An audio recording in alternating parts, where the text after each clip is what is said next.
আসসালামু আলাইকুম, সবার কি অবস্থা? সো আজকে হচ্ছে আমরা পাংচুয়েশন এন্ড ক্যাপিটালাইজেশনের ক্লাসটা করব। সো এটা কিন্তু খুব ইম্পর্টেন্ট একটা টপিক ইংলিশ গ্রামারের। আমাদের একাডেমিক হলো এইচএসসি তে কিন্তু 7 মার্কসের পাংচুয়েশন এন্ড ক্যাপিটালাইজেশন কারেক্ট করতে দেয়। তাছাড়া কিন্তু আমাদের এসএসসি তে পাংচুয়েশন আসে।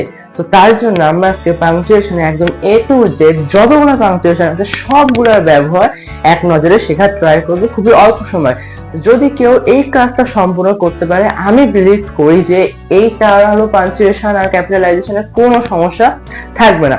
তো আমরা পাঞ্চুয়েশনের ব্যবহারগুলোতে যাওয়ার আগে আমরা কিছু পাঞ্চুয়েশনের পরিচয় দেখে নিই। আমরা এখানে মোট 10টা মতো পাঞ্চুয়েশন দেখতে পাচ্ছি। তো আরো কিছু কিছু আছে সেগুলো আমাদের ব্যবহারের জন্য আসলে খুব একটা প্রয়োজন না।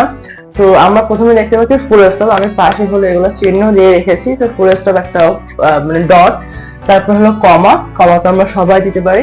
তারপর হলো কোশ্চেন মার্ক, যেটা হলো এরকম দেখতে। তারপর হলো এক্সক্লামেশন মার্ক বা নোট অফ এক্সক্লামেশন, যেটা হলো একটা দাগ, তার নিচে হলো full stop. And then inverted comma, যেটা হলো দুইটা মানে একটা উক্তিকে ইনভার্ট করে ফেলে আর কি। তো এটা আমরা মানে বাম পাশে দুইটা কমা ব্যবহার করি, ডান পাশে দুইটা কমা ব্যবহার করি, এবং তার মাঝখানে থাকে হলো একটা সেন্টেন্স। এবং ইনভার্টেড কমা কিন্তু আসলে সিঙ্গেল কোটও হতে পারে, ডাবল কোটও হতে পারে। অর্থাৎ পাঞ্চুয়েশন মানে এটা এরকমও হতে পারে, আবার এরকমও হতে পারে। অর্থাৎ এটা সিঙ্গেল কোট এবং এটা হলো ডাবল কোট। তো দুইটাই কিন্তু ব্যবহার আমরা করতে পারি। এরপরে হচ্ছে হাইপেন, যেটা হলো ছোট্ট একটা দাগ, এবং হাইপেনের থেকে একটু বড় বা হাইপেনের দ্বিগুণ হচ্ছে আমাদের ড্যাশ।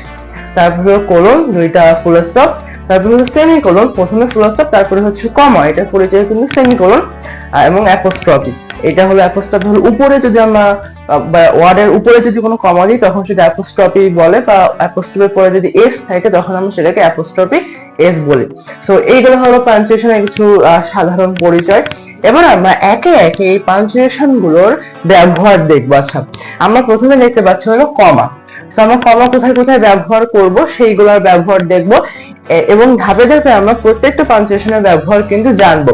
তো আমরা আগে প্রথমে কমার ব্যবহার দিতে, যে একটা বাক্যে আমরা কোথায় কোথায় কমা ব্যবহার করে থাকি। সো আমরা দেখতে পাচ্ছি এখানে yes, no, sir, madam, excuse me, anyway, well, however, so, thank you, okay, ও। যদি কোনো সেন্টেন্সের মাঝে বা পরে যেখানেই এই ওয়ার্ড গুলা থাকুক না কেন, আমরা এগুলোর ইমিডিয়েট পরে কিন্তু কমা ব্যবহার করব। অর্থাৎ এখানে ইয়েস এর পরে কমা ব্যবহার করব, নো এর পরে কমা ব্যবহার করব। আবার যদি এগুলো যদি বাক্যের শেষে থাকে তখন আমরা কি করব, যে এটা একটা সেন্টেন্স আছে, তো সেন্টেন্সের পরে আমাদের এই ওয়ার্ড গুলো আছে, তো তখন আমরা এই ওয়ার্ডের ইমিডিয়েট পরে আগে কিন্তু কমাটা ব্যবহার করে দেব। কিন্তু যদি ওই ওয়ার্ড গুলো থাকে এবং তারপরে যদি কোনো সেন্টেন্স থাকে তখন কিন্তু আমরা ওই ওয়ার্ডের পরেই কমা ব্যবহার করব। ওকে, যেমন হচ্ছে এবার হচ্ছে আমরা সেকেন্ড রুলসটাতে দেখি যে my brother Rakib is a good football player.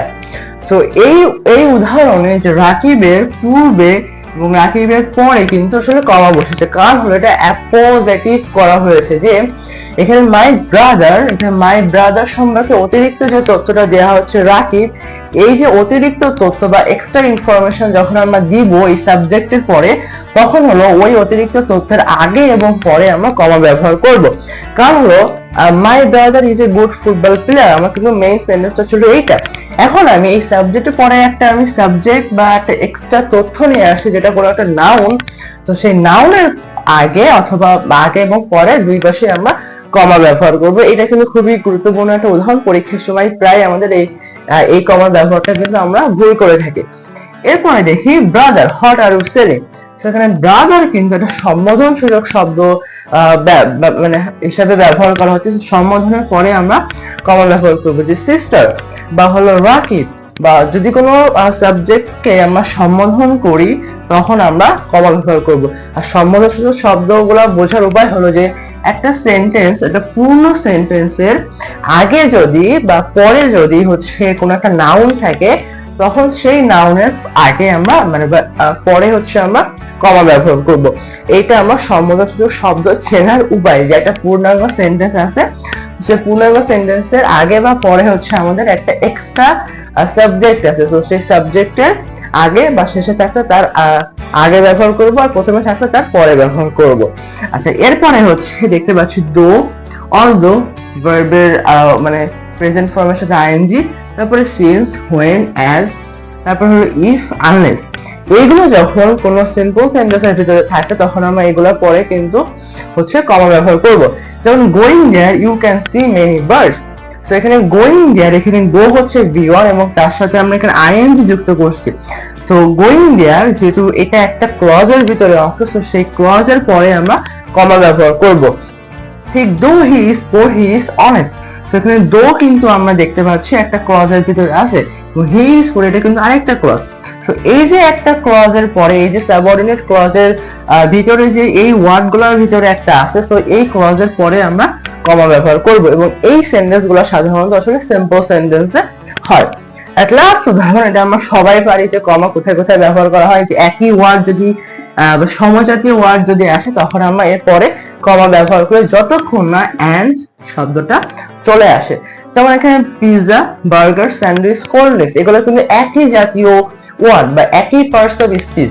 এখন একই পার্টস অফ স্পিচের ভিতরে যদি একই ধরনের নাম বা একই ধরনের বৈশিষ্ট্য পাই তখনই কিন্তু আমরা কমা ব্যবহার করব।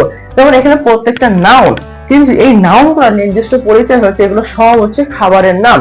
কিন্তু আমি যদি এখানে পিৎজার পরে যদি রহিম দিই বা রহিমের পরে যদি পদ্মা দিই তখন কিন্তু আমরা কমা ব্যবহার করব না। কারণ কমা তখনই ব্যবহার করব তখন যখন একই জাতীয় বা সমজাতীয় বৈশিষ্ট্যের কোনো পার্টস অফ স্পিচ থাকবে। যেমন এখানে বার্গার একটা নাউন, পিৎজা একটা নাউন। তো এইগুলো কিন্তু নাউন হলো, এগুলো সাধারণ বৈশিষ্ট্য হচ্ছে এগুলো হচ্ছে কি একটা খাবারের নাম। তো এই খাবারের নাম হয় কিন্তু আমরা এগুলোর পরে কমা ব্যবহার করেছি।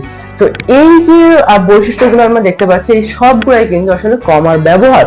তো এখানে অনেকগুলো উদাহরণ দেখে ঘাবড়ানোর কিছু নাই, আমি শুরু থেকে আলোচনা করে দিয়েছি। এই উদাহরণগুলা বা এই রুলস গুলা প্র্যাকটিস করলে কিন্তু আর আসলে কমা নিয়ে ঝামেলা হবে না। তো আমাদের হলো কমার ব্যবহারটা গেল, এরপরে হচ্ছে আমরা বাকিগুলা দেখবো।